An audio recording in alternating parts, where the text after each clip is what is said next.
sige naghisgot sa katapusan sa kalibutan. Nya kining mga gipanagna ni Hesus nga moabot ang gubat, kamatay, gutom, unay ug away sa pamilya, sa nasod, gingharian, batok gingharian. Kining tanan mga kahibulungang makita, mga patuo-tuo, daghanang moangkon nga ako si Kristo or tua dito si Kristo. Iyan na ning gipanagna mga tapit na mo 2,000 years panahon nga nagwali si Kristo. Nahitabo ba wa? Hinay man kay mong tingog. Nahitabo na ni ron wa? Unsa may inyong gibati? Nanang mga sakit, mga cancer, nanay mga kidney failures, mga COVID, mga unsa pa na dihang mga sakita ni apasad ning gubat, ginubatay, kining kagutom, ang ato mga pamaliton mahal na kaayo. Ana karon naggubot ng atong mga naas gobyerno kay mahal kay paliton nya naasay pipila ka mga dagkog ranggo, sige sag biyahe, dagko kay gasto, bilyon-bilyon ang gasto. Nya kita dinhi galisod nagkaon. Ana naa ni siya siging away bahig politika, siging ginasto ay kwarta para anang ilang kinihaay. Wa gani mo gasto kwarta para ipaayog balay aning ni ang mga wa nay hapit balay kahigdaan or ipalit bakhag bugas para ipanghatag aning ato mga kaigsuonan nga 40 taong lisura hapit di kakaog katulos usa ka adlaw. Sige lang silang kinihaay diha, gastos kwarta sa atong panudlanan. Mga inana ba? Mga inta mura man ni sila wa mo feel. Nya mura ra bag tagpilay ilang gasto anang atong mga hiring-hiring diha anang ilang mga kiha-kiha. Ons pila ibaw mo milyon-milyon na. Di na basta-basta. Atod pa sa kong silingan dili na matabas-tabas. Kung saan di matabas-tabas dili day basta-basta. Nahitabo na ning tanan kay gitag-an ni Kristo karon sa atong ebanghelyo o gipakita sa diris ni Daniel sa iyang pananawon nga naa gito katong upat ka mananap nga makalilisang kaayo katong mga beasts, mga andakiro kay istanan nya nagunay-unay lang pud sila pinatyanay, unay-unay nakapakutaw sa dagat murabag makapagubot yun sa kalibutan. Kining kagubot na kining mga kalisang ana linog. So grabe kayong linog, mga bagyo, perting kusuga, mga baha, mga flash floods. Ang uwan sa una, mga ligo umtas uwan, karon mo banlas ng uwan, mo patay na. Ang mga atop na lang ko'y makita, atong makita sa mga balay. Wa, kay na mahitabos una, pero karon na. Ganang amo lang kayo diha sa Guadalupe, wa gimi kasuway diha, ang baha mo sakas bay. Pero karon manakanas balay ang baha, we. Ana abisa kining ato dinhi kani bahaonon magidinoon ning ato dinhi San Vicente liluan ato padong siyate samot na gyud karon di ba mag-ayo sad magbutang og drainage di man abutang ko sa katuig tuwa na sad nilunop na sad kay puno na sa drainage unsa man ma-discourage ta o dili relax ra ba mo niining tanan, relax ra mo, dili. Tulo ra man kabuk ni. Andam na mong mga matay. Nindot istorya. Ililingi ako na imong tupad na okay ra nimo mas stage 4 ka. Ingna pa no. Imong tupad ba ingna okay ra nimo mas stage 4? Allah, inom ana mga supplements ako sa nasa ko'y maintenance pagka 60 years old. Pati yun no nasad.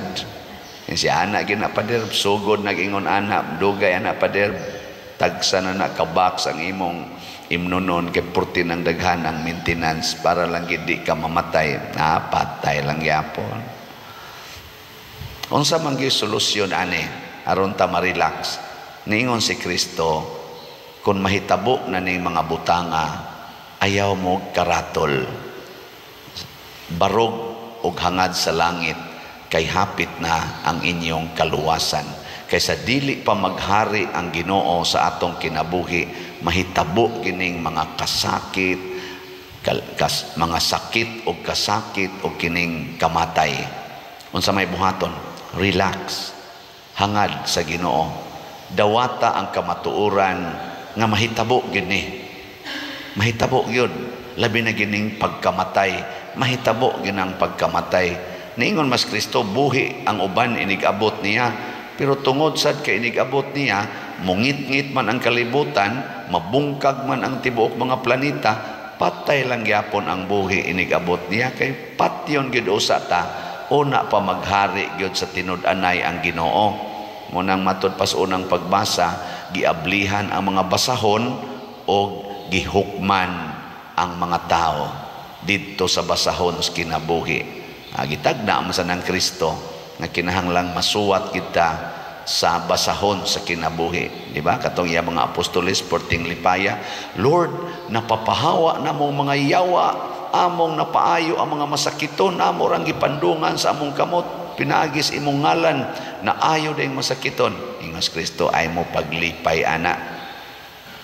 Kay nagtuo mo di mo mga matay, karong mga pila ka tuig o pila ka adlaw, patay na mo.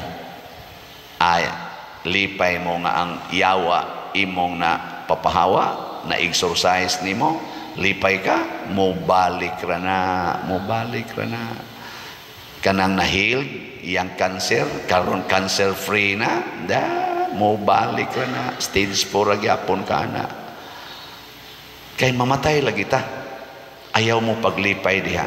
And unsa man among kalipayan, Lord?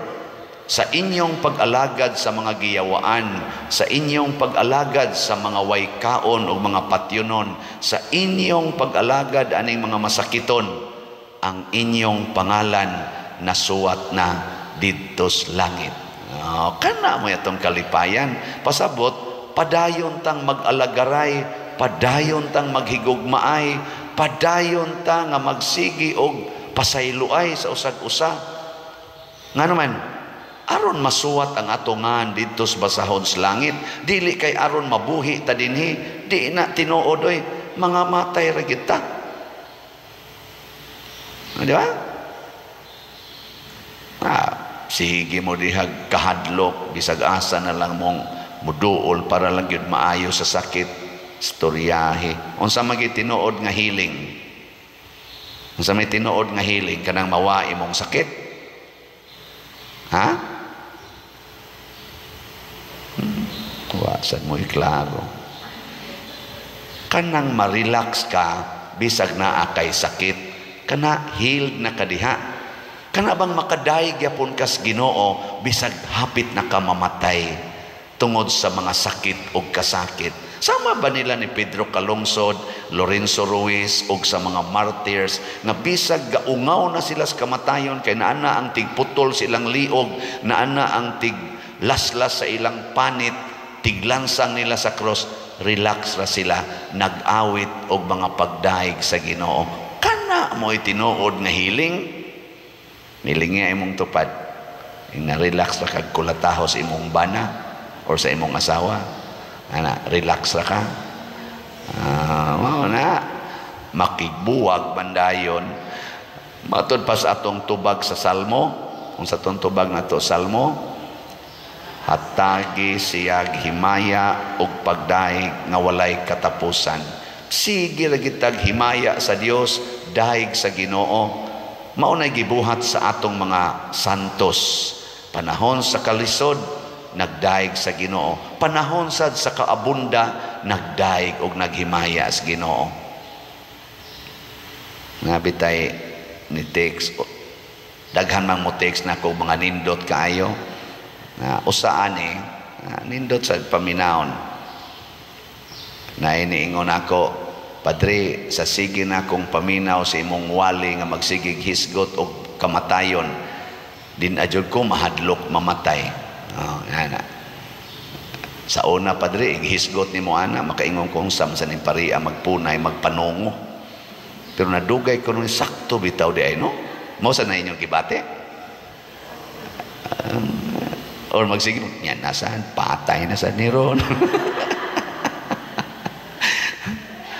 O niya, ang iya pag yung gisumpay, kanang imong sige gwali pa nga mamatay rata, niya kinahanglan gyud ang atongan mabutang sa libro dito sa langit, muna ayaw gyud pagpakasala, ayaw patakod anang mga makasasala.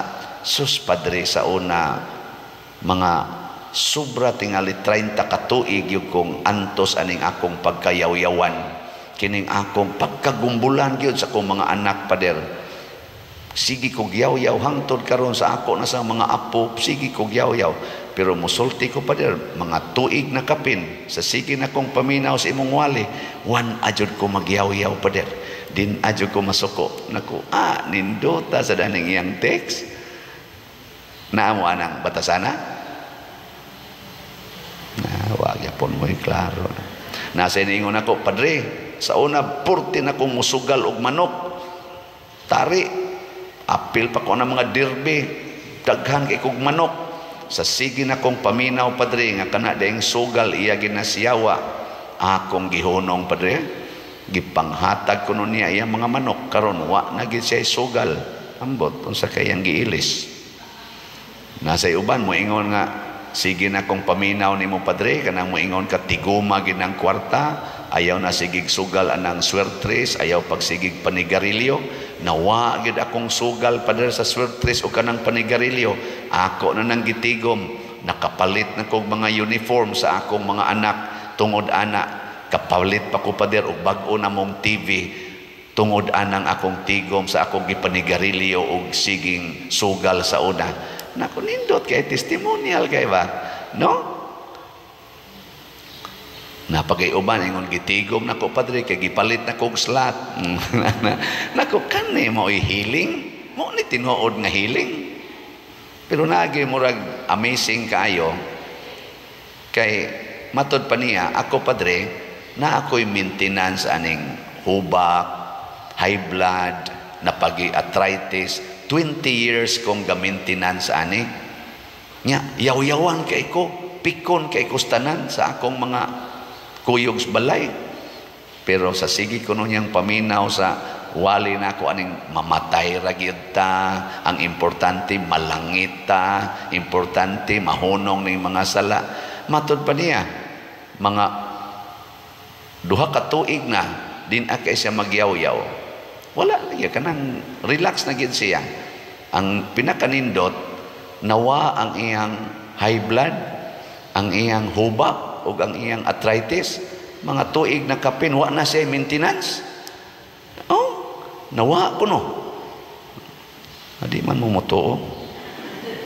Pero ang pinakanindot nga iyang gitext, sa nahibaw ka, Pader, unsay ni puli karong bag-o. Naku, unsa man? Ingon siya, cancer. Na-diagnose ko og breast cancer ba to?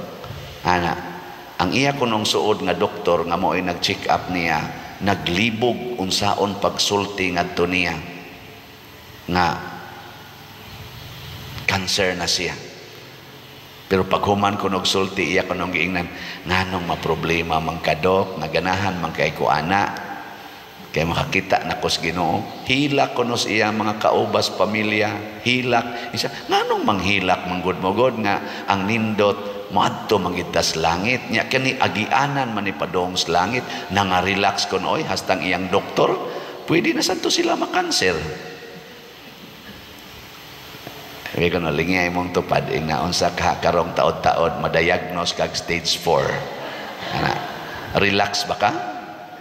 Yan, ingon din ko niya, salamat yung kaayo aning imong sharing. Nakita na ko dinhi ang imog yung healing nga tinud-anay.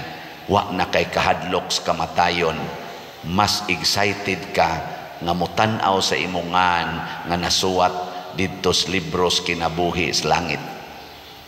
Kadtong mga beasts, kadtong mga andakiro kayo nga mga ngilngig ang mga mananap, matod pa diri sa unang pagbasa, nangahanaw lang to pag-abot na sa kordero sa Dios. Pag-abot na ni Hesus dito sa iyang trono, nangahanaw ra tong mga mananap. Kini karong mga kagubot sa kalibutan, kining atong mga kaigsuonan nga purti gyud kayawanon ang mga batasan, bisag dinhi simbahan ay daghang yawanon, maapil na ning nagwali karon mayawanon sa niusahay. Munang mahadlok sa ning uban ako mga kuyog dinhi kay siging wali-wali nya yawa lang yapog batasan. Kining tanan mga hanaw ra gid ni. Unsa may mubarog ang anak sa tao. Muna ko nang atong kasing-kasing naliwat na niini ang unag yung ihatag sa Ginoo nato mga igsuon, mawagtang ang atong kahadlok. Ug mauna para nako ang number 1 nga timaan sa tinuod nga healing or kaayuhan, mawa ang kahadlok niining mga kasakit, niining mga sakit ug niining kamatayon. Mawa gani na healed ka, pero musamot gani imong kahadlok sa sakit, sa kasakit ug sa kamatayon, wa ka ma-healed. Bisan pag inig-diagnose, wa kay sakit, wa na kay cancer cells. Nakadaghan din hing muanhin ako, pader, naglibog ko, di jud ko katog, magsigig ko ba akong dughan, magpalpitate ko, di ko katog, di inig pa-diagnose na ako pader sa doktor, bisag unsa na lang examination, normal ang tanan, pero ngano man pader nga kapoy magkaayo niya, di man ko katog. Na kung sa may mong gibati anang di ka katog niya kapoy siya, problema ko pader, yung siya akong buhaton para makatog ko, ako ayaw nagkatog. Dawata nga di ka katog. Siya pader, unsa na may tabo, mamatay ko nako, dawata nga mamatay ka. Kay bisag kining imong giatuba nga pari, patyo no nasad ni. Bisag ka ng Santo Papa, mamatay na. Bisan ka itong si Anhing Father Fernando Suarez na hasta patay buhion tungod sa iyang pagka-healing priest, namatay lang gyapon, gaduwa rag tennis, namatay. Bisan si Bishop Chupilo Kamomot nga ipanghatag ang tanan, higugmaon ang kawatan, higugmaon ang mga mangingilad, hastang mga tao iyang higugmaon, hastang iyang karsunis ihatag natos mga tao, purtig yung buotana, namatay lang nga nabangga ang sakyanan.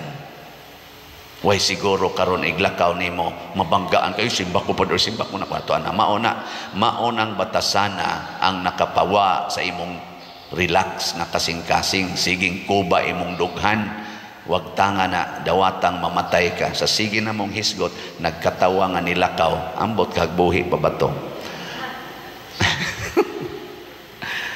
Nga naman, ingong Ginoo, moabot na ining mga panahon na ako naman yung gisultidaan, ayaw karatol, tindog ug hangad, kay ang imong kaluwasan haduol na. Nya inig kamatay na gid nato, luwas na ka. Nga naman, sa buhi pa ka, gasigi kag kuyog sa Ginoo nga nag-ingon, alagari ang labing ubos. Whatever you do to the least of your brethren, you do it to me. Nining tanan, ato yung daygon ang Ginoo. Tungod aning mga tao nga nabang bisan sa kalisod, sige hatag. Karon sa kalisod nato nya moayo tag mga balay, kamong ni apil ani, nasuwat ang inyong nga dito sa langit. Ngay mo text nako, Father, di man ting na tinuod nga kun mo palit mo aning slot, malangit mo. Karon ako ginang pruibahan ninyo, basta ni palit mo slot tungod kay gusto mo mutabang sa mga kabos, pinaagi din hinato, nasuwat na ng inyong nga dito sa langit. Nya kamusang na ikapalit, nya sige mong paniguro kay di gid mo mopalit, inyo ra gyung tigomon na miligro na mo. Inig abot sa panahon, matod pa ni Hesus, inig daguok na sa kalibutan, mga gunob na, basig wa mo masuwat dito. No. Pero kaning atong gibuhat, mga bungkag ra ni, mabungkag ra gini ka na mga balay atong gipang-ayo, mga bungkag ra na, kay moabot gina mga bagyo, mga linog, mga gubat, mga abot gina. Pero kanindot, nabungkag ang balay nga imong gitabangan, nabungkag ang kumbinto nga atong gihimo tungod naggubat ng atong mga kaigsuonan nga mga yawanon or nalinog tag maayo. Pero kitang nagtukod ni ini uban sa gugma nga Dios non, nasuwat ang atongan didto sa langit. Maunay gitawag og tinuod nga investment. Investment for eternity, dili for the world. Nindog na ta mga investors sa kalangitan.